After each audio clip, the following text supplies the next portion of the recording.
दोस्तों नमस्कार, स्वागत है आप सभी का टीए स्टेट एग्जाम्स में। दोस्तों आज हम बात करेंगे यूपी ट्रिपल एससी के द्वारा जो वैकेंसी निकाली गई महिला स्वास्थ्य कर्मी के लिए उनके बारे में देखेंगे। क्या योग्यता रहेगी, एलिजिबिलिटी क्या रहेगी, क्या पैट मांगा है इसमें, क्या आयु सीमा रहेगी, कब एग्जाम होगा और परीक्षा का पैटर्न क्या रहेगा। संपूर्ण जानकारी आपको एक छोटे से सेशन के माध्यम से पता चल जाएगा आज। ठीक है, अगर आपने फॉर्म नहीं भरा है तो क्या आपकी जो फॉर्म फिलिंग की लास्ट डेट है कौन सी रहेगी उसके बारे में भी हम लोग देखेंगे।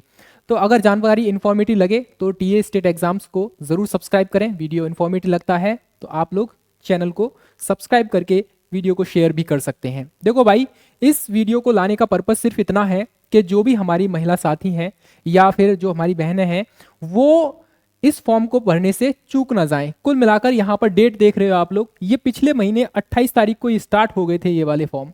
28 तारीख को यानी 28 अक्टूबर को ये फॉर्म स्टार्ट हो गए थे और ये फॉर्म की लास्ट डेट रहेगी आपकी 27 तारीख, यानी कि अब से आज है 23 तारीख, आगे आने वाले 3 से 4 दिन में ये लास्ट डेट हो जाएगी। तो कुल मिलाकर जो भी साथी हमारे छूटे हुए हैं, जो फॉर्म भरना चाहते थे, जिनको पता नहीं था अब पता चल गया है, तो भाई फॉर्म जरूर डाल दीजिए।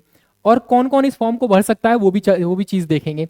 मान लीजिए जिन्होंने फॉर्म भर दिया है उनके लिए मान लीजिए और उनसे कोई गलती हो गई है तो वो अभी करेक्ट कर सकते हैं 4 दिसंबर तक। 4 दिसंबर तक आपका जो है करेक्शन का विंडो ओपन रहेगा, आप लोग जो है उसको करेक्ट कर सकते हैं अपने फॉर्म के लिए।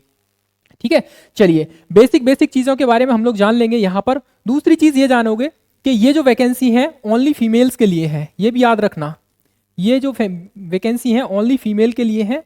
ठीक है, चलिए फीमेल के लिए चाहे वो जनरल कैटेगरी में हो, एससी कैटेगरी में हो, ओबीसी में हो, ईडब्ल्यूएस में हो या पीएच यानी कि जो हमारे दिव्यांग साथ होते हैं उनके लिए हो, तो कुल मिलाकर आपको 25 रुपीज़ फी पे करनी होगी। और जिनकी उम्र जो है 18 वर्ष मिनिमम होनी चाहिए। और ये जो 18 वर्ष है कब से लगाई जाएगी, ये जो लगाई जाएगी 18 वर्ष 1 जुलाई से। 1 जुलाई 2024 को मिनिमम 18 वर्ष एज कंप्लीट हो गई हो और मैक्सिमम जो एज रहेगी आपकी 40 वर्ष रहेगी। ठीक है, इसके साथ ही आप देखोगे age relaxation as per the UPSC triple जो है आपका एज रिलैक्सेशन जैसे नॉर्मली होता है वो आपका रहेगा ही रहेगा। चलिए इसके बाद आप देखोगे टोटल वैकेंसीज रहेंगी आपकी 5272। कितनी है भाई? 5272 वैकेंसीज रहेंगी यहाँ पर। यहाँ पर थोड़ा सा एलिजिबिलिटी क्राइटेरिया देख लीजिए आप लोग। सबसे पहली चीज यहाँ पर पैट मांगा है। पैट कौन सा? 2023 वाला।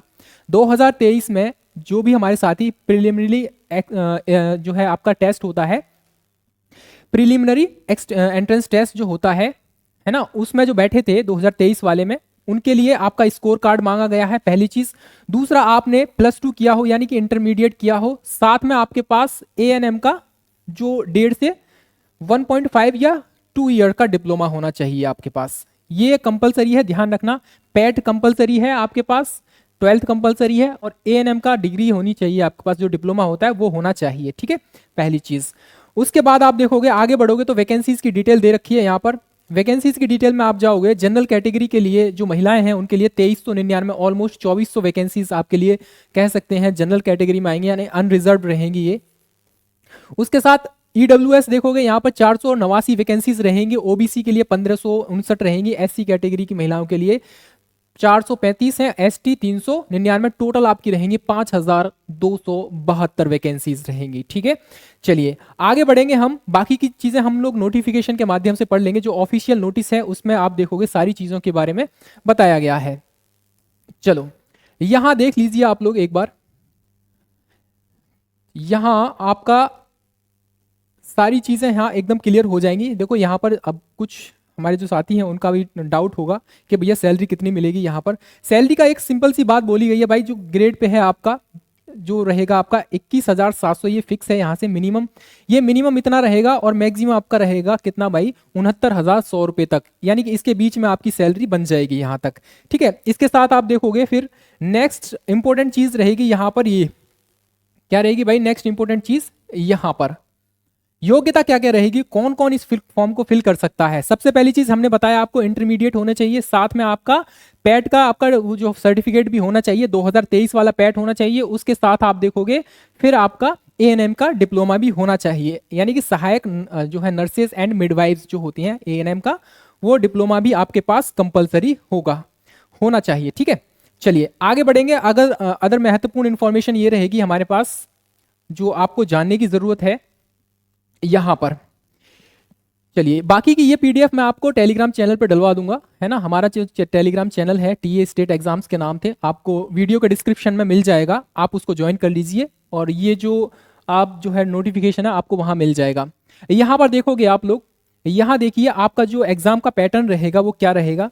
आपके एग्जाम में जो मेंस एग्जाम होगा, मेंस क्यों बोल रहा हूं मैं, क्योंकि जो आपका पैट हुआ था वो आपका प्राइमरी एग्जाम माना जाएगा और आपका मेंस रहेगा। यहाँ पर मेंस एग्जाम में क्या रहेगा, 100 क्वेश्चंस रहेंगे आपके। कितने भाई, 100 क्वेश्चंस रहेंगे आपके, और ये 100 क्वेश्चंस आपके 100 मार्क्स के रहेंगे और टाइम मिलेगा आपको 2 घंटे का। 2 घंटे का टाइम मिलेगा, ये याद रखना। अब बात करेंगे हम सिलेबस के बारे में, और यहां पर एक इंपॉर्टेंट चीज ये भी याद रखना भाई, नेगेटिव मार्किंग भी रहेगी यहां पर, ध्यान रखना।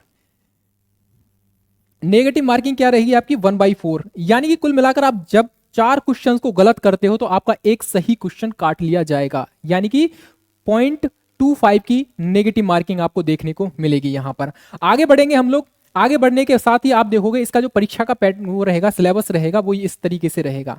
क्योंकि स्वास्थ्य विभाग से संबंधित वैकेंसी है तो आपको यहां पर मोस्टली चीजें यहां पर जो स्वास्थ्य डिपार्टमेंट होता है उससे रिलेटेड देखने को मिल जाएंगी। स्वास्थ्य के निर्धारक तत्व क्या होते हैं उनके बारे में आपको पता होने चाहिए। भारतीय स्वास्थ्य की समस्याएं क्या हैं, बाह्य रूप से, और योजनाएं क्या हैं, ये भी आपको पता होनी चाहिए। खासकर ऐसी चीजें, ऐसी बीमारियां जो कोरिलेट करती हैं, जैसे आपका कोरोना हो गया, चर्चा में बहुत रहा था, अभी चिकनगुनिया ज्यादा चर्चा में है, तो यहां से भी ये बन सकता है आपसे। उसके साथ आप देखोगे स्वास्थ्य समस्याओं में, आप देखो इंटरनेशनल जो ऑर्गेनाइजेशन है, जैसे WHO वर्ल्ड हेल्थ ऑर्गेनाइजेशन हो गया, यूनिसेफ हो गया, आपका UNFPA हो गया, UNDPA हो गया, वर्ल्ड बैंक हो गया, FAO हो गया यानी फूड एंड एग्रीकल्चर ऑर्गेनाइजेशन हो गया, DANIDA हो गया, यूरोपीय आयोग हो गया यानी कि यूरोपीय संघ हो गया। इंपॉर्टेंट रहेगा अदर, देखोगे रेड क्रॉस हो गया, अमेरिकी सहायक, यूनेस्को, कोलंबो प्लान, यानी कि जो भी चीजें हैं जो आपके स्वास्थ्य से संबंधित हैं, चाहे वो इंटरनेशनल लेवल पर ऑर्गेनाइजेशन हो कोई भी, या फिर नेशनल लेवल पर ऑर्गेनाइजेशन हो, आपको बहुत ज्यादा डिटेल में पढ़ने की आवश्यकता रहेगी, खासकर वैसी चीजें जो चर्चा में रही हैं आजकल। स्वास्थ्य कार्यकर्ताओं के लिए क्या दायित्व बनते हैं, नॉर्मल सी बात है भाई, ये नैतिकता का प्रश्न बनेगा यहाँ पर, क्या भाई उनके दायित्व क्या रहेंगे। ANM के लिए क्या आचार संहिता रहेगी, यानी कि जो उनके कह सकते हैं क्राइटेरिया जो होता है उनका, कह सकते हैं उसको। चलिए, उसके बाद आप देखो समुदाय में लोगों की सलाह देने में स्वास्थ्य कर्मियों की क्या भूमिका रही है। बेसिक चीजें रहेंगी, आपको पता होना चाहिए, थोड़ा थोड़ा बस पढ़ने की आवश्यकता है।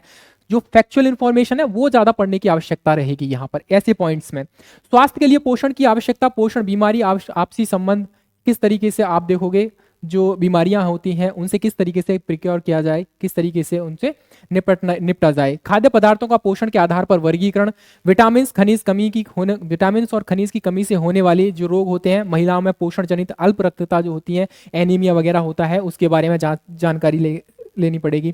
5 वर्ष तक के बच्चों को पोषण में ANM और जो होते हैं आंगनवाड़ी कार्यकर्ताओं की क्या भूमिका रहेगी, वो चीज आपको पढ़ना पड़ेगा। मानव शरीर की संरचना और शारीरिक प्रणाली, उसके कार्य से संबंधित आपको जानकारी रखनी पड़ेगी। मानसिक स्वास्थ्य की अवधारणा, संक्रामक रोगों के नियंत्रण और रोकथाम से संबंधित समस्याएं, जैसे यहां पर दे रखा है इन्होंने, जैसे उनके लक्षण है कि रोग है, लक्षण है, उसका बचाव है, उपचार है, जैसे डिप्थीरिया, काली खांसी, टिटनेस, पोलियो, खसरा, तपेदिक, चिकनगुनिया, चिकन पॉक्स, कंठमाला, रूबेला, ये बहुत सारी बीमारियां हैं, आप पढ़ लीजिए इनको, जैसे रेबीज, मलेरिया, डेंगू, फाइलेरिया, कालाजार, ट्रैकोमा, ये आपका रहेगा खुजली, MTD और ये HIV एड्स वगैरह, ये सारी चीजें यहाँ पर इनके बारे में बेसिक इंफॉर्मेशन आपको पता होनी चाहिए, बहुत बहुत ज्यादा जरूरी है। आपका सारा का सारा पेपर यहां से फंसेगा, सिलेबस के बाहर कुछ भी नहीं जाएगा। इंपॉर्टेंट ध्यान रखना, सिलेबस के अकॉर्डिंग अपनी तैयारी को बरकरार रखना, ठीक है। आगे बढ़ेंगे हम लोग, आगे बढ़ेंगे तो यहां पर और भी पॉइंट्स दे रखे हैं। देखो भाई कुल मिलाकर आई थिंक 38 पॉइंट्स दे रखे हैं, सारे के सारे पॉइंट्स आपको एक एक करके कवर करने पड़ेंगे, एक एक पॉइंट को बहुत ज्यादा डिटेल में पढ़ना पड़ेगा अगर एग्जाम में आपको सफलता चाहिए तो, ठीक है। चलिए बाकी की चीज देख लीजिए। यहाँ स्वास्थ्य में आयुष की भूमिका क्या है, आयुष क्या है, आयुष मंत्रालय आप देखोगे यहाँ पर, आयुष मंत्रालय प्राथमिक चिकित्सा की आवश्यकता क्यों है, सामान्य चोटें, बीमारियां क्या है, कट जाना, घाव, सिद्धांत, प्राथमिक चिकित्सा क्या है, शिशुओं और बच्चों में वृद्धि विकास, ये आपका सिलेबस को मैं डिस्कस कर रहा हूं, ठीक है। यहां पर और देखोगे यहां पर कुछ पॉइंट्स और लिखे हुए हैं, बच्चों का शारीरिक और मनोवैज्ञानिक और सामाजिक विकास क्या है, दुर्घटना कारण, और ये इस तरीके से विशेष स्तनपान वगैरह, ये सारी चीजें। किशोरों के लिए यौन शिक्षा कितनी जरूरी है, ये भी आपको पता होनी है। विद्यालय स्वास्थ्य उद्देश्य समस्याएं, यानी कुल मिलाकर सारे के सारे पॉइंट आपको आपके हेल्थ से संबंधित मिल जाएंगे। तो भाई ये जो पीडीएफ है, सिलेबस वाली जो पीडीएफ है, आप इनको लिख लेना। 38 पॉइंट है टोटल। टोटल कितने हैं भाई? 38 पॉइंट है, और यहीं से आपका सारा का सारा पेपर फंस जाएगा। एक एक टॉपिक को आप लोग कवर करके चलेंगे, ठीक है। तो ये रही आपकी इंफॉर्मेशन। कोई भी डाउट हो, बेसिक हम कवर कर चुके हैं। अगर आपका कोई भी डाउट है, आप कमेंट सेक्शन में लिख दीजिए, उसका जवाब हम लोग जरूर कमेंट सेक्शन में रिप्लाई कर देंगे, ठीक है। मिलेंगे अदर इंफॉर्मेटिव सेशन के साथ। अगर आपने अभी तक टीए स्टेट एग्जाम्स को सब्सक्राइब नहीं किया है, इसको सब्सक्राइब कीजिए। वीडियो पसंद आया तो आप लाइक करे बिना जाना नहीं, ठीक है। मिलेंगे अदर इंफॉर्मेटिव वीडियो के साथ। तब तक के लिए जय हिंद, जय भारत।